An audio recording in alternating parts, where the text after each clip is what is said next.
Hello everyone. तो यार मैं आज एक नई वीडियो के साथ आ गया हूँ। आज हम लोग डिस्कस करेंगे मैकेनिकल प्रॉपर्टीज़ ऑफ सॉलिड्स वाले चैप्टर को। यार सबसे पहले तो मैं एक बात बता दूँ यार, इस चैनल पर तुम्हें सारे के सारे फार्मूलाज मिलेंगे, तो अच्छे से तुम सारे के सारे फार्मूलाज इस चैप्टर से मेरे साथ कवर कर सकते हो। बहुत ही अच्छे से यार तुम फार्मूलाज अच्छे से पढ़ लो। फार्मूलाज पे क्वेश्चन आते हैं। तो यार सबसे पहले बात करते हैं इलास्टिसिटी की। देखो यार, हम लोग क्या सोचते हैं कि जो भी चीज़ इलोंगेट हो जाए, खिंच जाए, वो हम समझ लेते हैं कि वो इलास्टिक है, पर ऐसा नहीं होता। जो चीज़ खिंच के दोबारा अपने उसी ओरिजिनल कॉन्फ़िगरेशन पर चली जाए, वो इलास्टिसिटी, वो इलास्टिक होती है।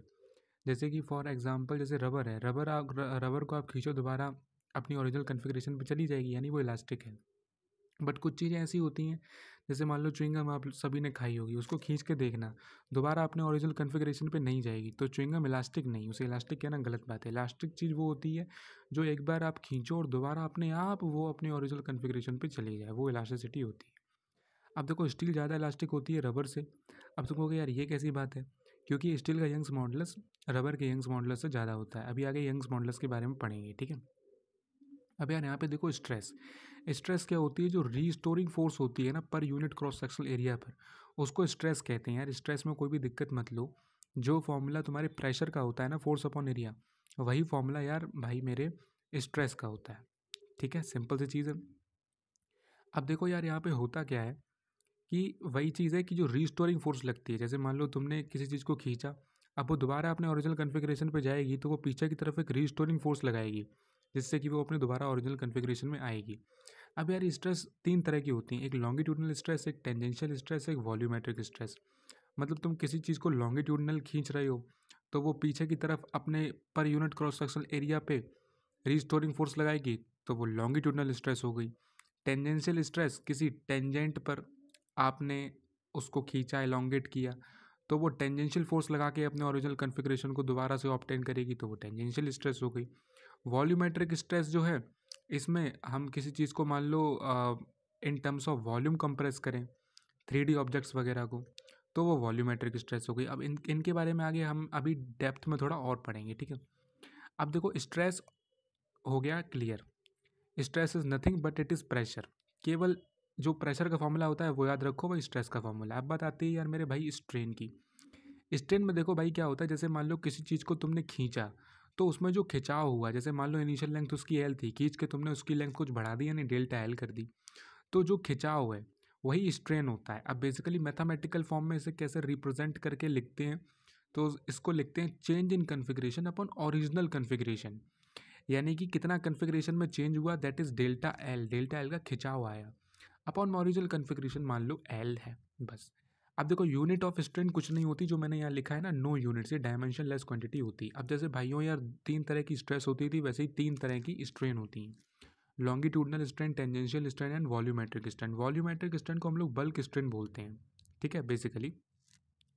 अब यहाँ पर देखो, अगर हम लॉन्गिट्यूडनल स्ट्रेन की बात करें, तो सिंपल सी चीज़, जैसे मैंने बताया, delta L upon L, change in configuration upon original configuration, ठीक है।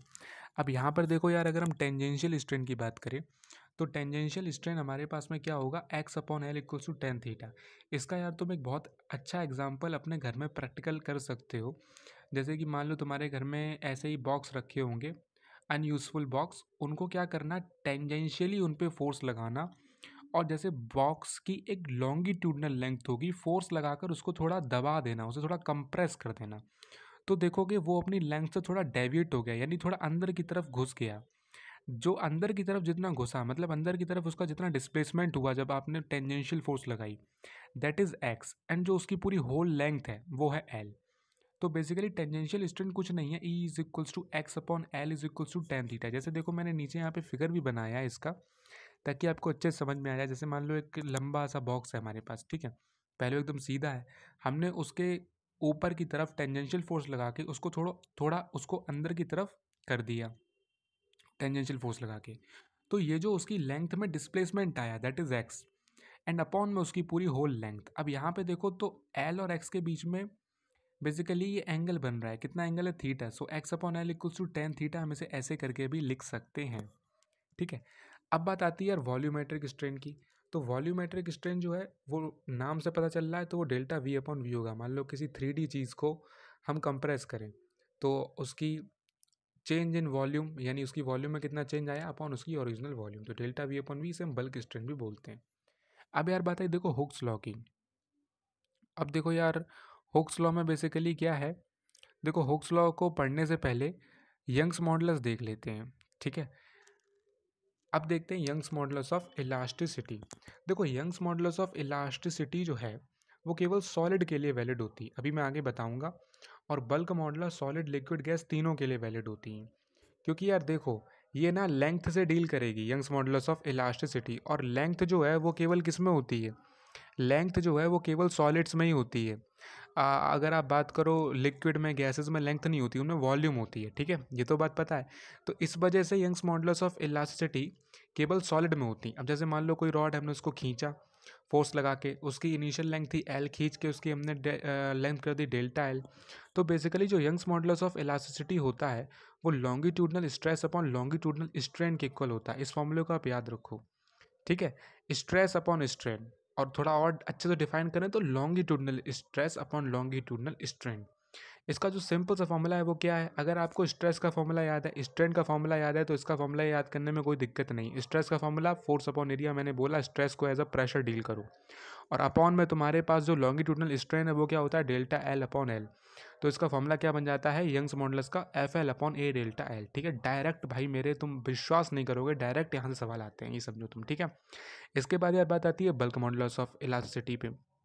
तो मैंने बताया ये 3D ऑब्जेक्ट्स के लिए डील करता है, इसमें स्फीयर वगैरह कोई वॉल्यूमेट्रिक चीज़ें होती हैं। अब जैसे मान लो हमारे पास एक स्फीयर है, बाहर से हमने हर तरफ से फोर्स लगा करके उसकी वॉल्यूम को क्या किया, कम कर दिया, यानी उसकी जो वॉल्यूम में चेंज कर दिया वो कुछ डेल्टा वी कर दिया। तो बेसिकली इसमें कुछ नहीं, इसमें volumetric stress upon volumetric strain आ जाएगा। अब स्ट्रेस को एज अ प्रेशर डील करो एफ अपॉन ए, और स्ट्रेन यहाँ पे वॉल्यूमेट्रिक स्ट्रेन है ना, तो डेल्टा वी अपॉन वी करना। अब देखो minus delta V upon V क्यों लगाए, क्योंकि वॉल्यूम घट रही है, डिक्रीज कर रही है, दैट्स वाई। अब देखो इसको हम कैसे लिख सकते हैं, P upon minus delta V upon V, क्योंकि फोर्स अपॉन एरिया पी हो गया, इसका भी ये फॉर्मूला हो जाता है। अब इसमें कुछ बहुत बढ़िया सवाल बनते हैं, जैसे कभी सवाल की मैं सीरीज़ लेके आऊँगा तो उसमें बहुत अच्छे से सवाल हैं, हर एक चैप्टर से पहले फॉर्मूलाज आपको सारे करवाते हैं, फिर सवाल की सीरीज़ लेके आएंगे। ऐसे सवाल बनते हैं जैसे मान लो बॉल है, बॉल को हमने सी में डाला, ओशन में डाला, तो नीचे बॉल गई, तो आपको पता है बॉल जब नीचे जाएगी उसके ऊपर प्रेशर लगेगा, प्रेशर लगेगा तो क्या होगा, उसकी जो वॉल्यूम होगी वो कम होगी, यानी वो कंप्रेस होगी, उसकी वॉल्यूम डिक्रीज होगी, ठीक है। तो उसकी वॉल्यूम कितना डिक्रीज करी वो हम इससे निकाल सकते हैं। उसमें वो आपको बल्क मॉडुलस दे देगा, प्रेशर की जगह आपको mgh रखना पड़ेगा, उस बॉल का मास, ग्रेविटी यानी स्मॉल जी की वैल्यू, और कितने नीचे वो बॉल गई है।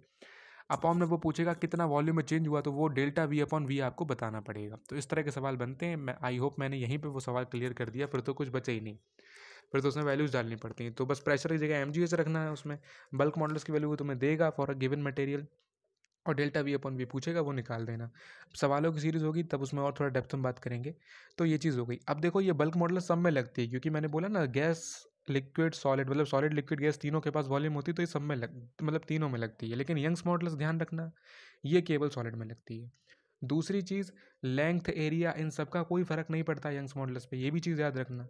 जैसे सवाल कभी आ जाते हैं, तुम कहोगे यार यंग्स मॉडुलस का फॉर्मूला तो एफ एल अपॉन ए डेल्टा एल है, तो कोई फ़र्क नहीं पड़ता। हाँ, लेकिन यंग्स मॉडुलस का टेम्परेचर के साथ फ़र्क पड़ता है, ये चीज़ याद रखना। टेम्परेचर डिपेंडेंट होता है यंग्स मॉडुलस, टेम्परेचर और प्रेशर डिपेंडेंट, लेकिन ये लेंथ एरिया वगैरह डिपेंडेंट यंग्स मॉडुलस नहीं होता। कभी वो दे दे कि लेंथ इतनी बढ़ा रहे हैं हम, एरिया इतना बढ़ा रहे, बताओ यंग्स मॉडुलस कितना बढ़ेगा, कुछ नहीं बढ़ेगा, कांस्टेंट रहेगा।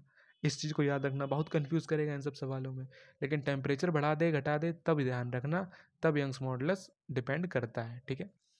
अब यार बात आती है, इतनी बात हो गई यहाँ पे, अब बात कर लेते हैं एक छोटे से टर्म की। जैसे बल्क मॉडुलस में हम लोग लिखते हैं P upon minus delta V over V. इसमें ना यार हम पी की जगह डेल्टा पी भी लिख सकते हैं। अब ये डेल्टा पी क्या होता है, देखो कोई ज़्यादा फर्क नहीं है, बस भाई डेल्टा पी है वो समझाना चाहता हूँ। जैसे मान लो हमारे पास कोई स्फीयर है, तो स्फीयर के, अब आप ऐसे समझो कि बाहर जो स्फीयर के प्रेशर होगा, ठीक है, वो तो एटमॉस्फेरिक प्रेशर होगा, और स्फीयर का कुछ एरिया होगा, ठीक है। अब प्रेशर, एटमॉस्फेरिक प्रेशर, स्फीयर का एरिया, उसकी वजह से बाहर से जब हम फोर्स लगाएंगे तो वो कितनी होगी, F equals to P A. अंदर स्फीयर के जो प्रेशर होगा उसे हम नाम दे रहे हैं पी नॉट, और एरिया तो सेम ही रहेगा, चाहे बाहर से देखो चाहे अंदर से देखो। तो बेसिकली अंदर से लगने वाली फोर्स और बाहर से लगने वाली फोर्स, दोनों फोर्स का डिफरेंस हमें क्या निकल के आता है, ए डेल्टा पी। ये जो डेल्टा पी है ना, यानी अंदर वाले प्रेशर और बाहर वाले प्रेशर का डिफरेंस, यही डेल्टा पी है। इसके टर्म्स में अगर हमें बल्क मॉडुलस का फॉर्मूला लिखना होता है तो हम delta P over delta V upon V minus of delta V upon V ये लिख देते हैं। माइनस साइन क्यों आया? क्योंकि वॉल्यूम घट रही है, मैंने बताया ना। अब देखो कंप्रेसिबिलिटी क्या होती है? The reciprocal of bulk modulus is called the compressibility of that material, यानी कि किसी भी मटेरियल के बल्क मॉडुलस का जो रेसिप्रोकल होता है, which is the compressibility factor of that given material. इसका formula C equals to 1 upon beta या बल्क मॉडुलस। जैसे मान लो कभी सवाल में आपसे किसी मटेरियल की कंप्रेसिबिलिटी पूछे एंड बल्क मॉडुलस गिवन हो, तो आप उसका रेसिप्रोकल कर देना। इसके बाद देखते हैं हुक्स लॉ। अब देखो, अब स्ट्रेस स्ट्रेन समझ में आ गई, अब हुक्स लॉ समझ में आएगा। अब देखो इसमें क्या होता है, जैसे फॉर स्मॉल डिफॉर्मेशन, जैसे मान लो कोई बहुत ही छोटा सा डिफॉर्मेशन हो, ठीक है। जैसे ऐसे समझो, जैसे रबर है आपके घर में, उसे अगर आप ज़्यादा खींच दोगे तो वो टूट जाएगी। एक लिमिट तक खींचो। और बेसिकली स्मॉल डिफॉर्मेशन से मतलब है, जैसे जब आप रबर को खींचोगे तो उसके एलोंगेशन के समय जो स्ट्रेस होगी, यानी stress in body is directly proportional to corresponding strain till the elastic limit of solid और लिमिट ऑफ प्रोपोर्शनैलिटी। यानी हर एक इलास्टिक मटेरियल की एक लिमिट ऑफ प्रोपोर्शनैलिटी होती है, या उसी को हम इलास्टिक लिमिट बोलते हैं। इस लिमिट तक, अब नाम देखो ध्यान से, नाम क्या है? Limit of proportionality. यानी इस लिमिट तक जो मटेरियल होगा वो, उसमें लगने वाली स्ट्रेस और स्ट्रेन दोनों एक दूसरे के डायरेक्टली प्रोपोर्शनल होंगी, इसीलिए इसको लिमिट ऑफ प्रोपोर्शनलिटी बोला गया। मेरी बात को ध्यान से सुनो। किसी भी मटेरियल में एक लिमिट ऑफ प्रोपोर्शनलिटी होती है, उस लिमिट तक जितनी स्ट्रेस लगाओगे आपको उतना स्ट्रेन मिलेगा, लेकिन अगर उससे ज़्यादा स्ट्रेस लगा दोगे तो पता है भाई साहब क्या होगा?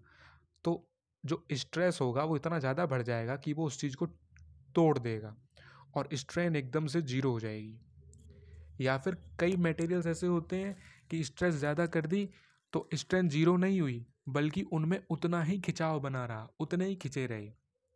कई मटेरियल ऐसे होते हैं जिन्हें ज़्यादा खींच दो तो हमेशा के लिए उनमें वो इलोंगेशन आ जाती है, और कई तो टूट जाती हैं।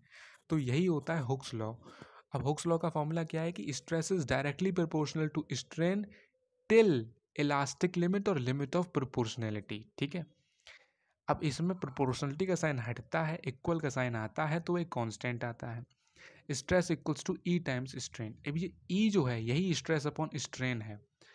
अब जो इसका ग्राफ होता है वो कुछ ऐसा होता है, देखो स्ट्रेस स्ट्रेन का ग्राफ ये है। अब स्ट्रेस बढ़ रही है, स्ट्रेन भी बढ़ रही है, लेकिन कब तक? एक लिमिट ऑफ प्रोपोर्शनैलिटी तक, एक लिमिट तक, ठीक है। और जो ई है ये क्या है? ये कोफिशिएंट ऑफ इलास्टिसिटी है। ये मटेरियल की प्रॉपर्टी है कि कौन सा मटेरियल, किस मटेरियल की कितनी इलास्टिक लिमिट होगी। कईयों की काफ़ी ज़्यादा होती है, कईयों की काफ़ी कम होती है, ठीक है। तो ये डिपेंड करता है मटेरियल टू मटेरियल, ठीक है। अब ये जो ई है ना, यही होते हैं हमारे कोफिशिएंट ऑफ इलास्टिसिटी। इसको याद रखना। ये क्या है? ये प्रॉपर्टी ऑफ मटेरियल होता है। ये था हुक्स लॉ, ये था पूरा इसका स्टेटमेंट, इसका ग्राफ, इसका फॉर्मूला, हर चीज़, ठीक है। तो यार मैकेनिकल प्रॉपर्टी ऑफ सॉलिड्स थोड़ा सा बड़ा चैप्टर है। This is part 1। I think I should upload the part 2 also of this video.